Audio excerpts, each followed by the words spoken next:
malam hari ini kita akan belajar bersama-sama supaya di dalam pelayanan kita di gereja, kita sebagai pengurus Dewan Pastoral Paroki yang berada di bidang pastoral liturgi, maka marilah kita ikuti slide yang telah kami siapkan.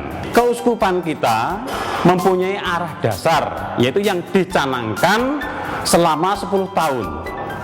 Di sini kita masuk dalam bidang pastoral liturgi di bawah bidang sumber.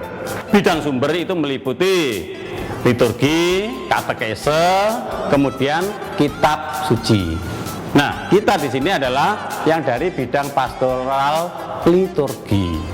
Nah, di dalam arah dasar Keuskupan Surabaya, bidang pastoral itu dibagi menjadi 15 bidang pastoral. 15 bidang pastoral, tiap-tiap bidang pastoral itu mempunyai dua prioritas program dan mempunyai dua nilai hidup yang dihayati. Berarti seluruh arah dasar ini dikemas atau dirumuskan di dalam 30 prioritas program dan 30 nilai hidup yang dihayati.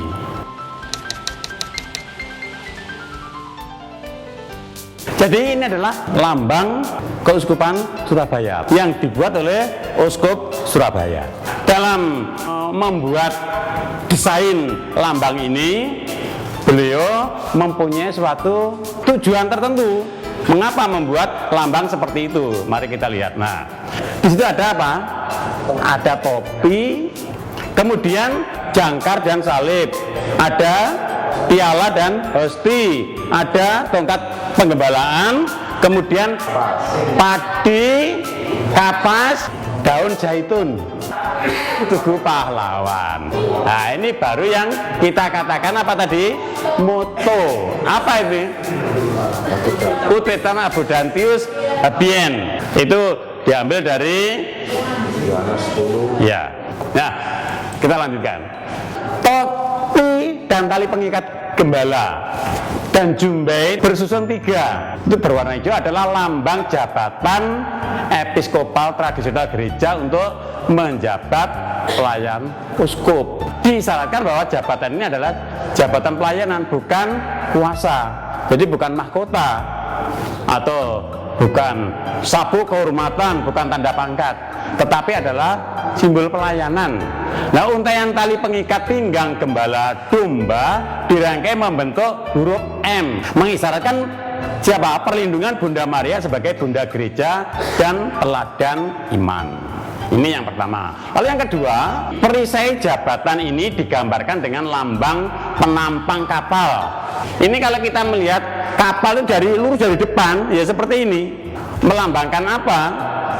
Ya, sebagai gereja itu sebagai apa? Bahtera yang sedang berlayar. Berlayar ke mana? Berlayar dalam berziarahnya bersama keseluruhan umat manusia menuju pelabuhan akhir kebahagiaan bersama Allah, ya, kerajaan surga sendiri. Nah, bagian-bagian perisai lain menandakan tiang perahu. Jadi tiang perahu yang di atas tadi, ya, itu sebagai pegangan penentu arah kemana tujuan bahtera itu. Sehingga di dalam gereja kita, tujuan atau pegangan kita untuk menuju ke kerajaan surga itu adalah dengan salib. Kemudian arah dan esensi hidup Kristiani, ya, yang dilambangkan dengan salib tadi. Dia dipakai sebagai apa? Sebagai pegangan. Kalau tanpa ada salib, tanpa ada tiang panjangnya, maka layar itu akan berkembang bagaimana? Tidak bisa untuk menentukan arah kemana bahtera itu akan dibawa. Tetapi di sini kita menggunakan tiang panjangnya tidak sembarangan, tapi tiang panjang bahtera kita adalah salib Yesus sendiri yang akan membawa arah kemana bahtera gereja kita itu akan dibawa. Lalu yang ketiga, jangkar dan tanda salib itu lambang alat menambatkan dan berlabuhnya gereja. Di tengah arus zaman dan badai dunia, gereja menambatkan diri dengan alat jangkar sebagai penambat supaya baterainya tidak hanyut dibawa oleh gelombang, sehingga tetap bisa mempertahankan keberadaannya di tengah arus atau badai dunia yang sedang melanda dunia ini. Dan akhirnya berlabuh kelak di pelabuhan hidup yang kekal bersama Bapa di surga. Lalu yang keempat, piala hosti. Hosti itu merupakan makanan rohani. Kemudian padi kapas zaitun itu melambangkan apa? Kebutuhan jasmani kita. Jadi orang hidup itu tidak hanya butuh jasmani, kebutuhan fisik, tapi juga kebutuhan rohani. Kebutuhan fisik, sandang, pangan, dan kedamaian. Zaitun melambangkan apa? Kedamaian. Lalu yang di kuadran sebelah kanan yaitu berupa tongkat penggembalaan Kristus dan tugu pahlawan. Nah, ini melambangkan apa? Yaitu menunjukkan itu loh, kekasan arek Surabaya. Siapa yang arek Surabaya itu? Ya Uskup kita itu arek Surabaya. Tugu pahlawan adalah menunjukkan kekasan Surabaya.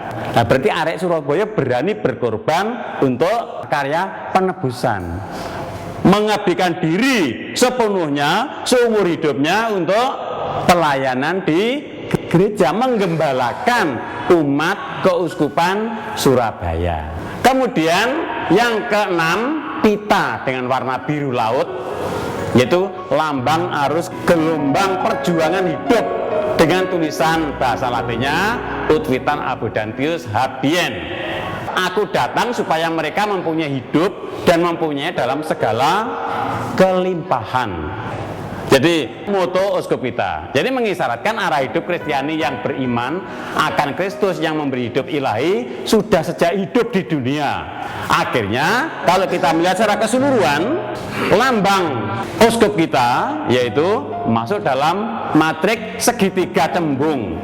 Itu lambang kasih dan perlindungan Allah Bapa, Putra, dan Roh Kudus. Itu sepintas lambang keuskupan Surabaya.